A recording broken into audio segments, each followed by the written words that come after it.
तेरा दिले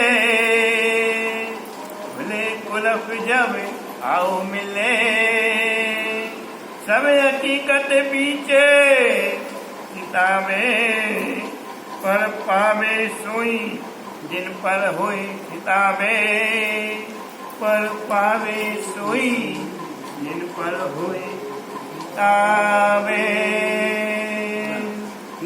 और कई बातें खुदाई से करी,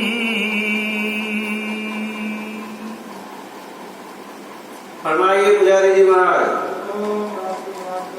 फरमाइए सुंदर जी।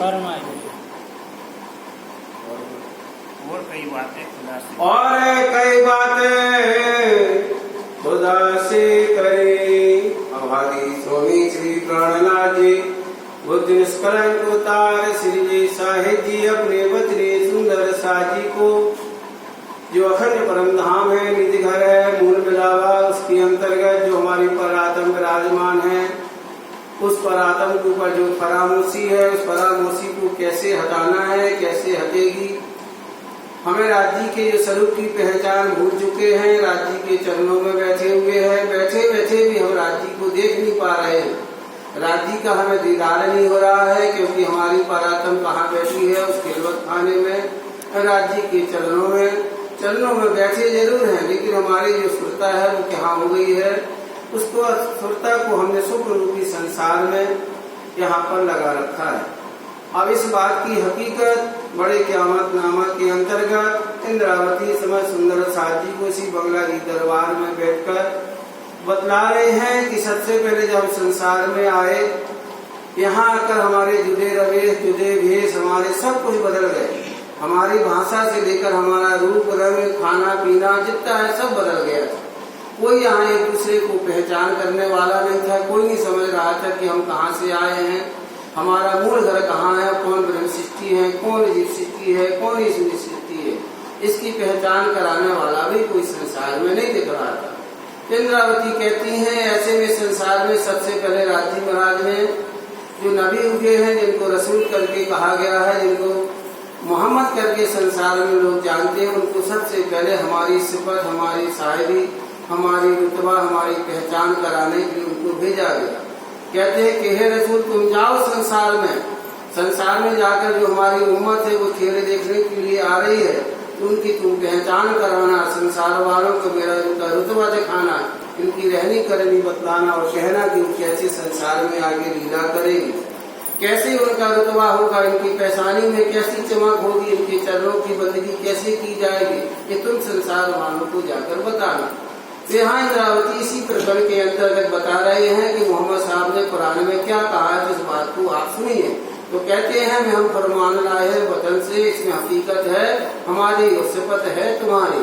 इसलिए इंद्रावती कहती हैं कि मोहम्मद साहब कह रहे हैं संसार वालों से कि देखो वो उम्मत आने वाली है, वो खासर का रूहें आने वाली है, उनकी सिफत सुनो, उनकी बड़ाई सुनो, उनका दर्शन देखो कैसा होगा, उनकी दर्शन के देखते बात कहते हैं। इंद्रावती कह रही हैं कि जब मोहम्मद साहब को महराज हुआ, जब उनकी उम्र 40 वर्ष थी, तो कहते हैं हीरा के नाम की जो गुफा थी उसके अंदर साहब मोहम्मद साहब बैठे हुए थे। तो कहते हैं जबराल फरिश्ता, कुरान के अंदर उसको बुर्राक करके रखा हुआ है। तो कहते हैं कि बुर्राक नाम का जानवर आता है, उसकी पीठ पर बैठ के मोहम्मद साहब अरस अजीम के लिए चले गए।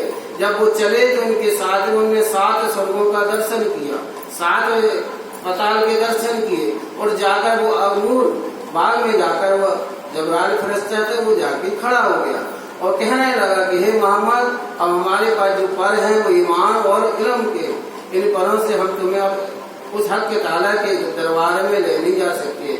हमारी जो पर है उसकी तजल्ली चला रही है। तजल्ली का मतलब है वहाँ का जो नूर है, जो प्रेम है, जो इश्क है, वो उनके परों को जला रहा है। तो मोहम्मद साहब से कहता है जबराल फरिश्ता कि आपके हुक्म से मैं यहाँ तक तो आ गया, लेकिन अब आगे मैं नहीं जा पाऊंगा, क्योंकि वाणी के अंदर कहा गया है कि 2 फरिश्ते हैं असराफील जबराइल, जो दोनों कहाँ नूर मकान में रहते हैं।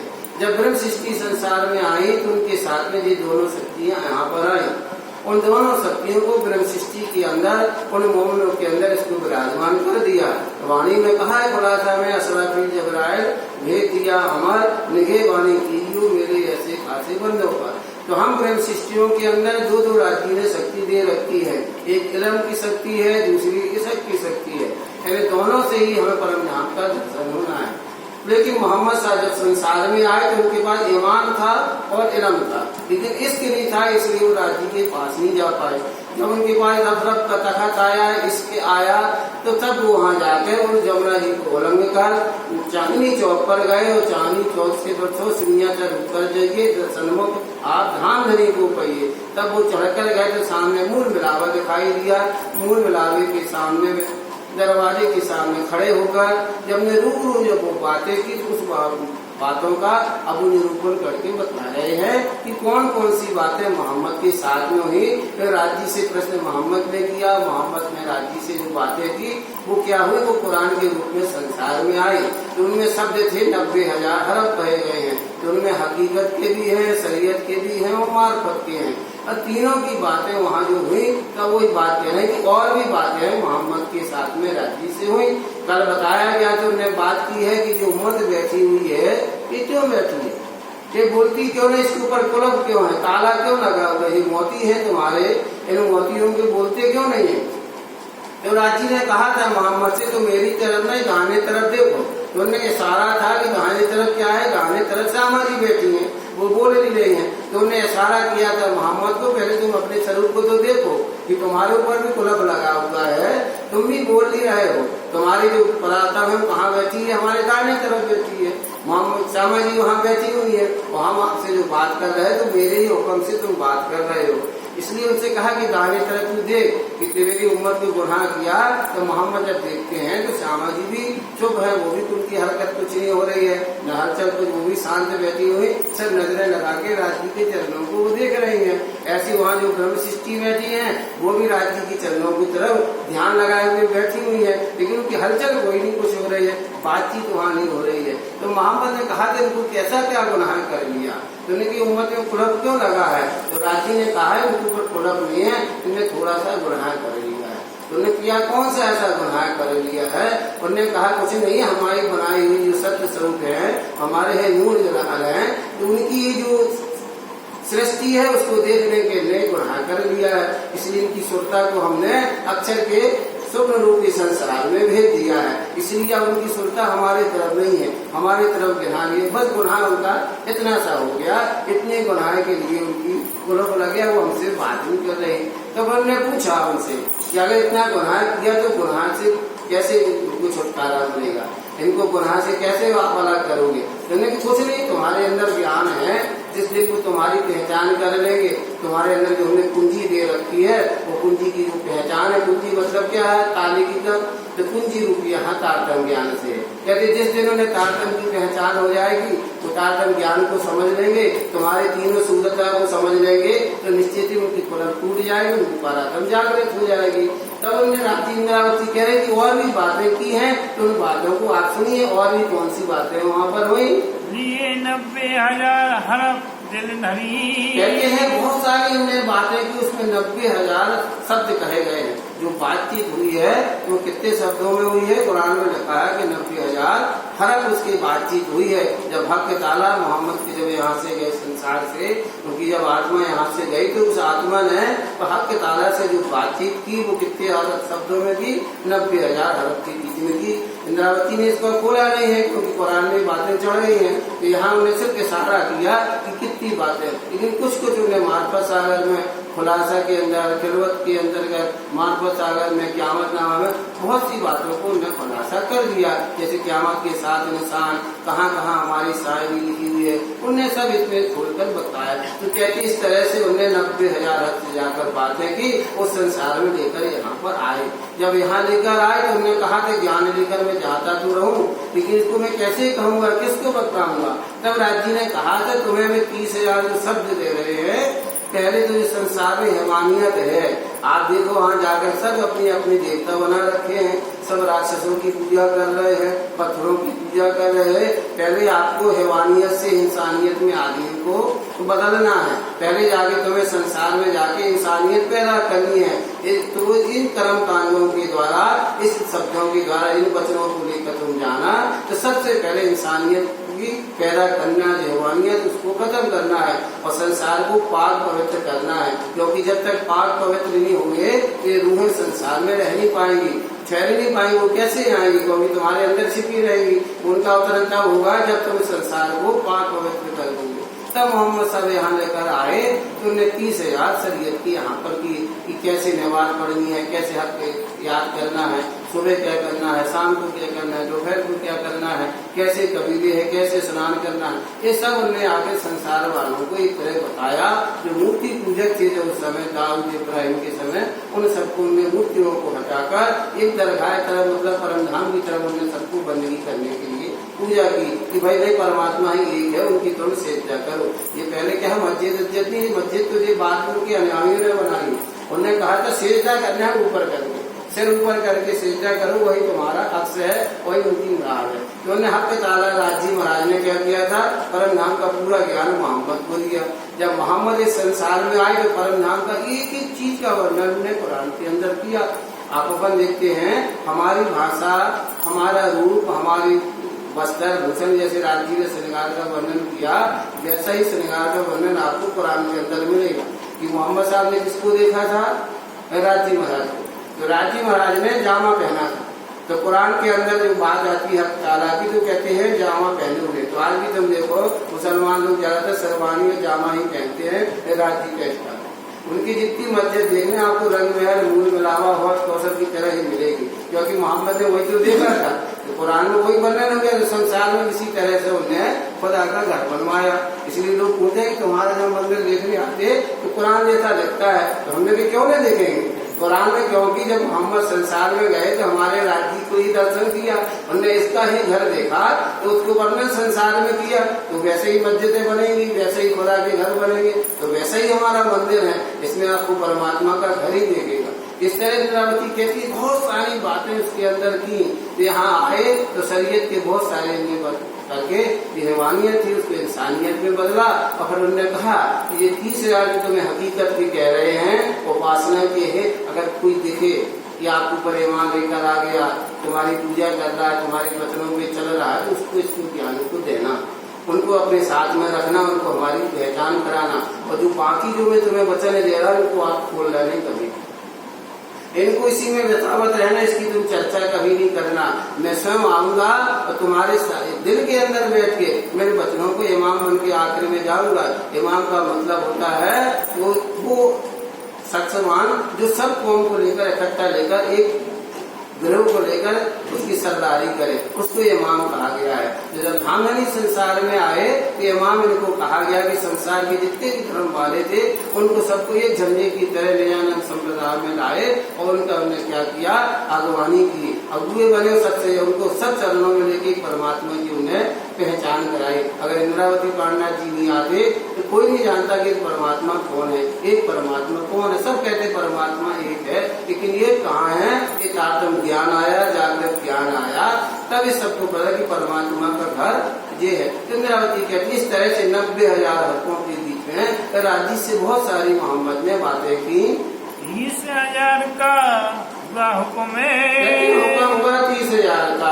30,000 जो बातें हुई हैं तुम शरीयत के संसार में जाके कहना, सबको इंसानियत को लगाना, सबको परमात्मा की बंदगी की तरफ ले जाना, जाहिर करो दुनिया में तुम्हें। तुम जाकर हे मोहम्मद, हे मेरी रूह, तुम जाके वहाँ पर जाके दर्शन कराना, सबको हैवानियत से इंसानियत की तरफ ले जाना, मेरी बंदगी सिखाना। और कहे जो 30,000 है, और 30,000 हकीकत के कहे हैं, उपासना के कहे हैं। तो अगर कोई तुम्हें दिख जाए, कोई तुम्हारे ऊपर ईमान लेकर आ जाए, तब इन वचनों को तुम उनको सुनाना। ऐसे बात फालतू नहीं सुनाना, बिना उसके ही बिना जागृत होनी समझाना। अगर पात्र हो, अगर वो लेने वाला हो, तुम्हारे ऊपर सेजदा बजाता हो, तो उपासना की बातें करना, लेकिन बातें इनको कभी नहीं करना। ये तुम पर रखा ये तुम्हारे ऊपर क्या रखे, तुम्हें हम हुक्म देते हैं, तुम्हें इतना आदेश देते हैं, तुम चाहो तो इन बातों को संसार वालों को खोल देना। तो तो कहते हैं मोहम्मद ने उनके साथ में जो 4 यार हुए उनको कुछ हकीकत की बातें बताई कि मैं कब आऊंगा, कब हमारे इमाम मेहदी आएंगे, रूह अल्लाह का रूप कैसा होगा, उनका स्वरूप कैसा है। तो कहते हैं उस्मान है, अली है, उमर है, अबू बकर है, जो 4 यार इनके हुए उनको कुछ हकीकत के वचन इनको कहे गए थे। बाकी रहे जो 30,000 है, बाकी रहे वो मैं रखूंगा अपने पास में, स्वयं आऊंगा, उन वचनों को मैं खोल कर सब संसार वालों को उस परमात्मा की पहचान कराऊंगा। तुम्हारी पहचान होगी, तुम्हारी रूह अल्लाह की पहचान होगी, मेरी पहचान होगी, और सबको जो 8 प्रकार के रिश्ते कायम करेंगे तो इन वचनों से आपको कराई जाएगी। आखिर इन पर है इन आखिर के समय में जो 30,000 शब्द कहे गए हैं, इन पर मुद्दा होगा क़यामत का, इसमें मुद्दा होगा जागनी का, इन पर मुद्दा होगा आत्मा जागृति का, इनका मुद्दा होगा संसार को अखंड करने का। वो 30,000 शब्द कहाँ पर आए? इस तात्मा वाणी के अंतर्गत आए हैं, जिनको हम मार्फत के वचन कहते हैं, क़यामत के वचन कहते हैं। ये सनंद के अंतर्गत, क़यामत नामा के अंदर और मार्फत सागर के अंतर्गत ये 30,000 शब्दों का यहाँ पर अवतरण हुआ। जो क़यामत पर बने निशाने, ये क़यामत के आखिरी समय में जब दुनिया अखंड होगी, सबकी आत्मा जागृति होगी, हमारी रूहों को तुम्हारे तीनों स्वरूपों की पहचान होगी, उस समय इन वचनों को खोला जाएगा, इनका अर्थ किया जाएगा। यही शरत जब खुले कुराने, यही शरत जब खुले कुरान, इन्हीं शरत जब खुले शरत मानो उस समय होगा, उस समय कुरान की व्याख्या की जाएगी, कुरान के अंदर जो छुपे हुए रहस्य उनके वचनों को खोला जाएगा। जब धाम नदी संसार में आए, जब 5 पद्मावतीपुरी धाम पन्ना में आए, तो यहाँ पर उन बातों को खुलासा होगा। क़यामत के 7 निशान यहाँ खोले गए। ईसा अल्लाह को फूल फूकने का जो आया निशान आया वो यहाँ जाहिर होगा, क्योंकि आया था अब्दुल रसूल यहाँ पर, उन्होंने बताया कि यही इमाम मेहदी के सिवाय कोई इनको भेज नहीं खोल रहा, क्योंकि उन्हें 5 तरह की पैदाश कुरान में लिखी है। उससे पूछ लिया था कि बताओ 5 तरह की पैदाश कहाँ पर है, उसका अर्थ बताइए। तो रसूल साहब उन 5 की बातों को बताना चाह अब्दुल रसूल ये कैसी है कि खुलने वाली अच्छी है, कि 1 हाथ से अच्छी वाली है, कि 2 हाथ से अच्छी वाली है, कि इब्तिदाई से अच्छी वाली है, कि इब्तिदाई और से अच्छी वाली है। क्योंकि उसको अर्थ ही समझ में नहीं आ रहा है कि खुलने कहें कि 1 हाथ से कहें, कि 2 हाथ से कहें, कि इब्तिदाई से कहें, कि इब्तिदाई और से कहें। उनको पता ही नहीं है कि 5 तरह की पैदाश का अर्थ क्या है। तब यहाँ पर कहते हैं धामनी उनके भेद खोल कर उसको जब बताए तो वो समझ गया कि कुरान में जो लिखा था 30वें सिपारे में आखिरी सालों में कि वो इमाम मेहदी आएंगे, 5 तरह की पैदाश खोल कर बताएंगे, क़यामत के 7 निशान जाहिर किए जाएंगे, इन्ना इंजुलना आयत का वर्णन होगा। ये सब जब बातें हुई तब वो समझ गया कि ये आखिरी इमाम मेहदी हैं। उनको उसने सिजदा की और कुरान सिर पर रख के उनके इमाम मेहदी घोषित किया।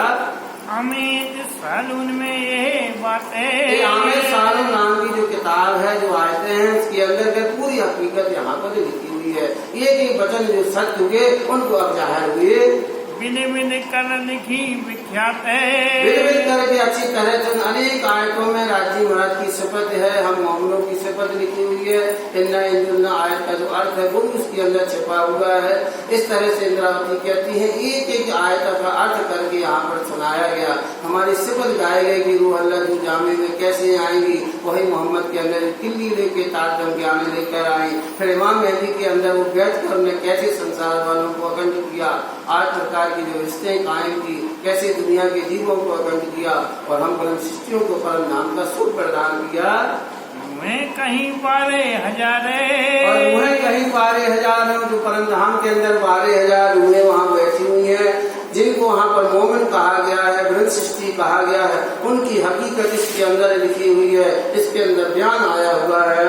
बुजुर्गी को नहीं सुमारे, बुजुर्गी का नहीं सुमार है। क्या देखिए दुनिया इनको ना कथन करे अखंड, इन ब्रह्म सृष्टियों की चरण हो सके निर्गुण, इन ब्रह्म सृष्टियों की बरकत से पावे हयाती आप, इन ब्रह्म सृष्टियों की सिफत से सबको होना है कामयाब। ऐसी बहुत सी बातें उसके अंदर लिखी हैं। जो ब्रह्म सृष्टि होगी, मोमिन होंगी, उनकी दुनिया वाले दीदार करेंगे, उनकी पहचानी को देखेंगे, उनके पद चिन्हों पे चलेंगे और अपने आप को अखंड करेंगे। इनकी इच्छा सो फिरस्ता हुए। इनकी इच्छा से बरसता हो, कहते हम ब्रह्म सृष्टियों के कारण ही अक्षर भगवान ने संसार बनाया। हम अधिष्ठा के कारण ही राज्य ने ब्रह्मा विष्णु महेश की उत्पत्ति की फरिश्ते यहाँ भेजे गए। अगर हम यहाँ न आते, न जबराइल आता है, न असराफील आता, न अक्षर को स्वप्न होता, न संसार में ब्रह्मा विष्णु महेश को जो पूर्ण परमात्मा की पहचान होती। कहा गया इनकी बरकत से सब खोज होना है, इनकी बरकत इनकी रहमत से ही सबको अखंड होना है। क्योंकि इन बरकत से जितने ब्रह्मा विष्णु महेश हैं सबको अखंड होना है। इन ब्रह्म शिष्यों की पेशानी की रोशनी से ही संसार को अखंड होना है। ऐसा रुतबा हमारा जगह है। हमारे कारण ही संसार बना है, हमारे कारण ही अक्षर ने से खेल की रचना की है और हमारे कारण ही धामधनी यहाँ पर आए हैं, एक आत्म ज्ञान लेकर आए हैं। बड़ा श्रवण का कहिए सोए, बड़ा श्रवण का कहिए सोए, क्योंकि सबसे बड़ा हमारा ही रुतबा है। हमारे है धामधनी ने अपने आप को 5-5 बार संस्मारा के अंदर डाला है। क्योंकि हमसे पहले आए श्री धामधनी ने आए कि हमारी ब्रह्म सृष्टियाँ आती हैं, पहले हमें तो संसार में जाना पड़ेगा, इनकी रक्षा करेंगे, इनको देखना है।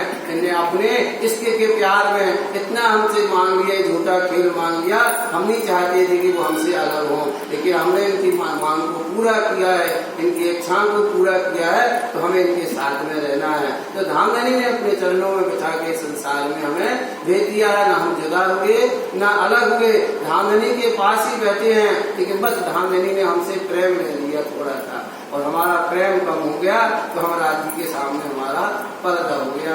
ये पर्दा जिस दिन हमें प्रेम आ जाएगा, राज्य के चरण हमें याद आ जाएंगे, राज्य का मुखारबिंद याद आ जाएगा, प्रेम में हम डूब जाएंगे। तो फिर यही कहेंगे मीठे बोले साथ जी हुआ तुम्हारा काम, और प्रेम में भवन हुए खुला दरवाजा धाम सकीरी धाम जाएंगे। चंद्रावती कहती है हमारी रुतबा हमारे लिए धामधनी यहाँ आए, अगर वे ना आते तो हम भी भवसागर में पड़े रहते, हमें कोई निकालने वाला नहीं मिलता। दरगाह के माहे, ये रूहें दरगाह के, हम रूहें दरगाह पवित्र पूर्ण मिलावे में हम ही बैठी हो है। दरगाह मुकद्दस कही गई है।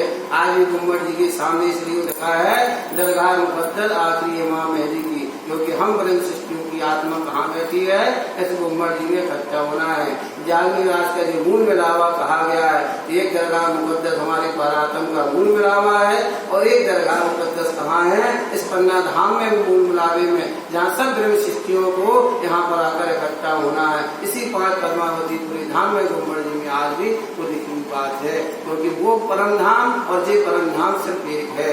वो हमारा परात्म का परम धाम है, ये हमारी आत्मा का परम धाम है। इसको यहाँ सबको अखंड होना है, क्योंकि सबकी लिखा हुआ इस देवरी की सब चूंसी सरदार मेहरबान। ऐसा नहीं है, इसी को कुरान के अंदर जो सबसे पाक पवित्र मस्जिद का नाम दिया है, इस गुम्बद जी को इसलिए नहीं कह दिया कि संसार वाले आके यहाँ सज्जा करेंगे। मुसलमान इसलिए नहीं आते यहाँ क्यों गाएंगे बजाएंगे तलवार भांग के चले जाते। उन्हें मालूम है हम जाहिरी में बाहर हैं, लेकिन हमारी आत्मा तो यहाँ एक दिन आने ही आनी है। चाहे हिंदू हो चाहे मुसलमान, सब इसमें सज्जा यहाँ पर नवाएंगे और परम धाम की बातें करके इंद्रावती कहती है धामधनी सबको अखंड करेंगे। ऐसा हमारा रुतबा है, ऐसी हमारी पहचान है। कहती वो दरगाह में हम ब्रह्म सृष्टि बैठी हुई है। नदी की और कोई ना है, ऐसी नदी की कोई नहीं, ब्रह्म सृष्टियों के सवाल कोई उस हक तारा के नदी नहीं।